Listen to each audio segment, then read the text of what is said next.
Hello नमस्कार students, मैं Ravindra sir UPSC coach. मैं अपने YouTube channel Ravindra sir GS गुरु में आप लोगों का बहुत बहुत स्वागत करता हूं।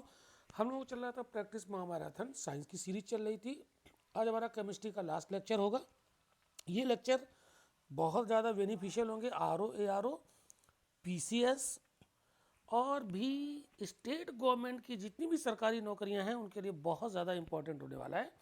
तो आप सभी लोग इसको ज़्यादा से ज़्यादा शेयर करें, देखें और हमारे चैनल को सब्सक्राइब जरूर करें ताकि ऐसे ही यूज़फुल वीडियो जब भी मैं लाऊं तो आपको नियमित नोटिफिकेशन मिलता रहे।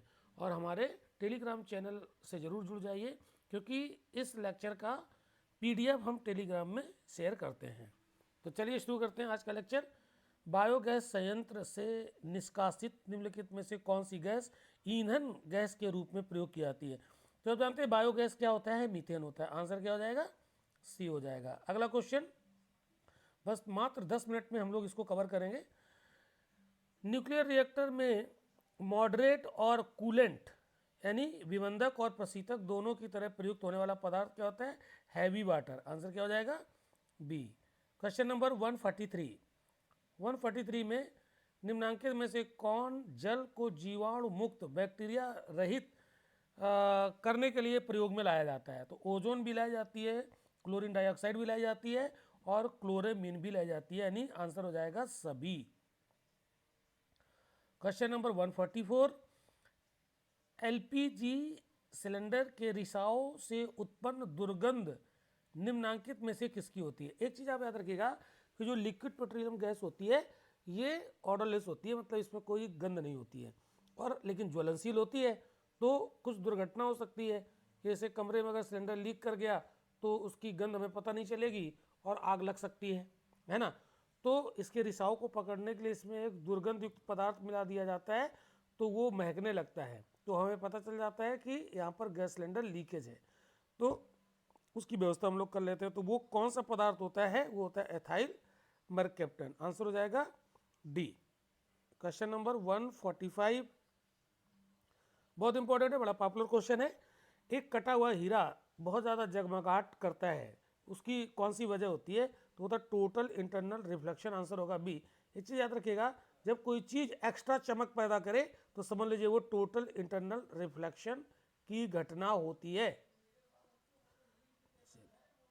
क्वेश्चन नंबर 146 की बात करेंगे हम लोग।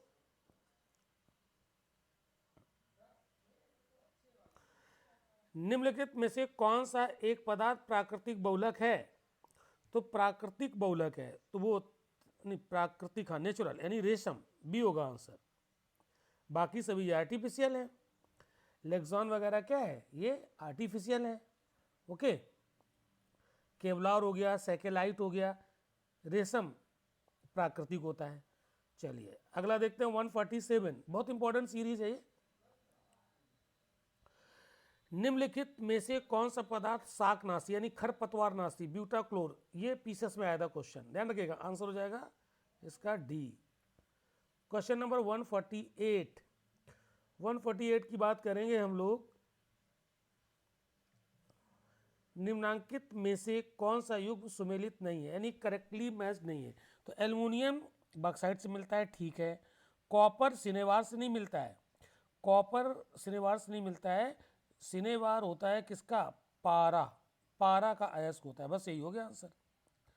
तो कॉपर का क्या होता है? क्यूप्राइट होता है, ठीक है। पाइराइट्स भी होता है। तो कॉपर का अयस्क क्या होता है? पाइराइट्स होता है।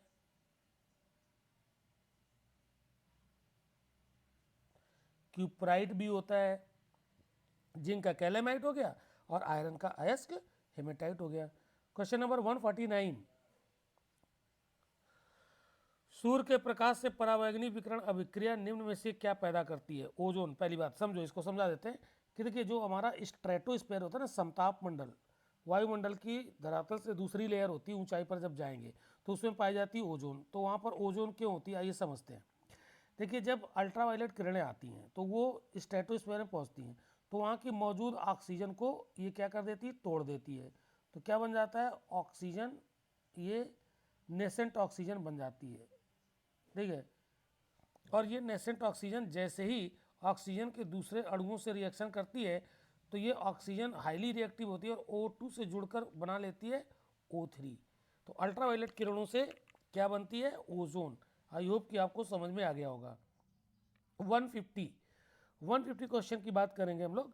निम्नलिखित में से कौन प्राकृतिक गैस का मुख्य भाग है? तो नेचुरल गैस में क्या होता है? मीथेन होता है। मल्टीपल टाइम क्वेश्चन पूछा गया है डिफरेंट एग्जाम में, बहुत इंपॉर्टेंट है। 151 की बात करेंगे। ग्रेफीन होता है।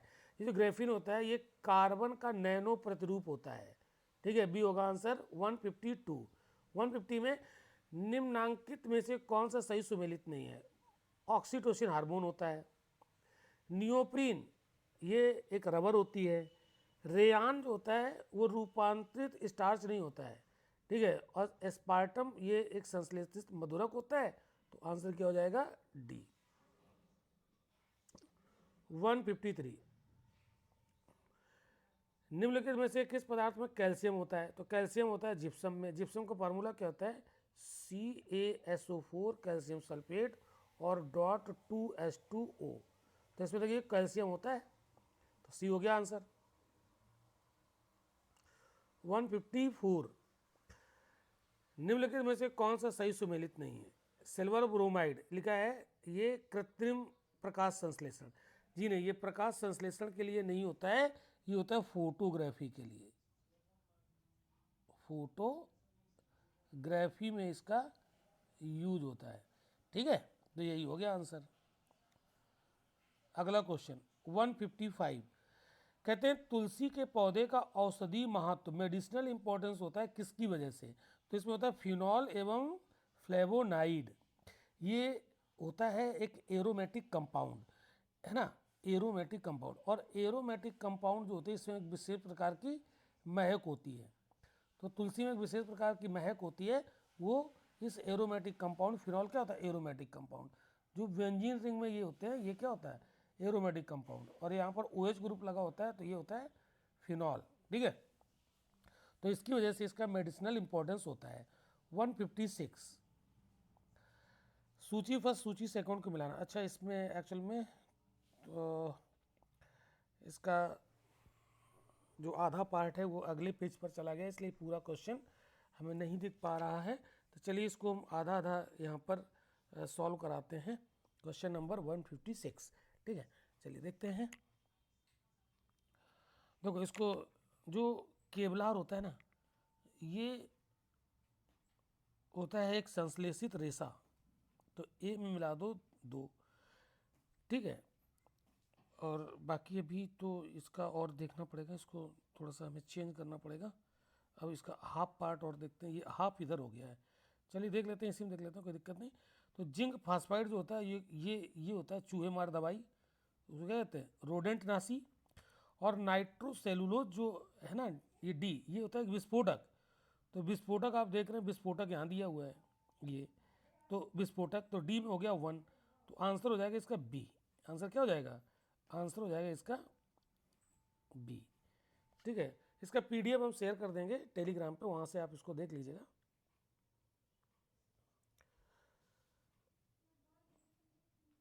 अगला क्वेश्चन, ये क्वेश्चन यहाँ पर हम डिस्कस नहीं करेंगे, ये पुराना हो गया क्वेश्चन, है ना। ये उस थोड़ा सा करंट का क्वेश्चन था, इसलिए इसको हम डिस्कस नहीं करेंगे। क्वेश्चन आते हैं 158 पर, ये काफ़ी इंपॉर्टेंट है। जो फायर अलार्म होते हैं उसमें क्या यूज किया था? Photo cell. आंसर हो जाएगा ए। 159 निम्नलिखित में से कौन सा बहुलक एक थर्मोप्लास्टिक नहीं है? तो थर्मोप्लास्टिक कौन नहीं होता है? नियोप्रीन, है ना, ये अब थर्मोप्लास्टिक क्या होता है? प्लास्टिक दो प्रकार का होता है, थर्मोप्लास्टिक, थर्मोसेटिंग प्लास्टिक होता है। तो उसको हम लोग डिटेल वाले लेक्चर में पढ़ेंगे, है ना। यहाँ चूंकि हम लोग क्वेश्चन सॉल्व कर रहे हैं तो इसलिए आंसर पर ही बात हम लोग करेंगे ज़्यादातर। निम्नलिखित में से कौन सा कृत्रिम पदार्थ नहीं है? अभी थोड़ी देर पहले पढ़ा था आप लोगों ने। लेक्सॉन ये कृत्रिम है, टेफ्लॉन कृत्रिम है, नियोप्रीन भी, ये एक रबर होती है, इसको भी सिंथेसाइज किया जाता है। ठीक है, पॉलीमराइजेशन की प्रक्रिया से ये सब बनाए जाते हैं। तो ये सब कैसे हैं? कृत्रिम। तो ये फाइब्राइन क्या हो जाएगा? नेचुरल। ये ब्लड में पाया जाता है, ये थक्का जमाता है। तो आंसर क्या हो जाएगा, ए आंसर हो जाएगा। 162, इस लिस्ट को हमें यहाँ पर मैच करना है।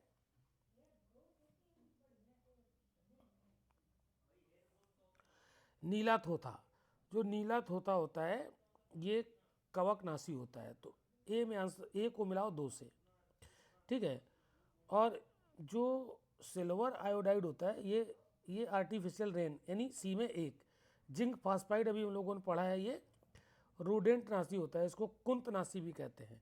तो लाल स्याही क्या बनी, ईओशीन।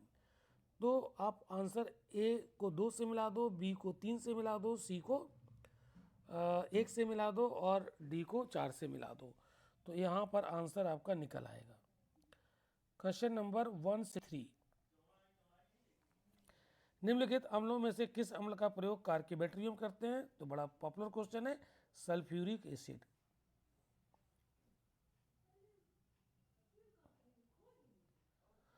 आलू के चिप्स प्लास्टिक की थैलों में संकलित किए जाते हैं तो नाइट्रोजन एटमॉस्फेयर में, ए आंसर होगा। पीसेस में आया क्वेश्चन ये। 165, ठोस अशुद्धियों के शुद्धिकरण के लिए निम्नलिखित में से कौन सी प्रक्रिया उपयोगी नहीं है। 165, ध्यान से पढ़िएगा इसको।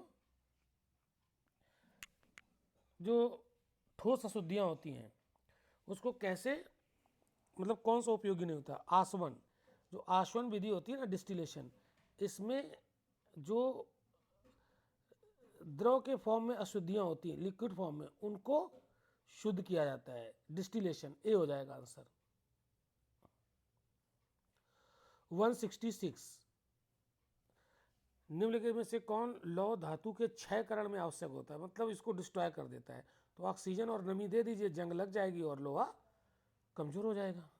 तो आंसर क्या बन गया, बी। 167 की बात करेंगे हम लोग। निम्नलिखित में से कौन सा पदार्थ पृथ्वी की प्राकृतिक रूप से पाया जाने वाला सबसे कठोर होता है। तो डायमंड हो गया, डी। तो ये हमारा आज का वीडियो लेक्चर था, लास्ट क्वेश्चन था। तो हमारी जो साइंस की वहाँ प्रैक्टिस क्लास चल रही है, क्वेश्चंस हम लोग प्रैक्टिस कर रहे हैं। तो इसमें हमारा केमिस्ट्री का लेक्चर था, ये लास्ट है।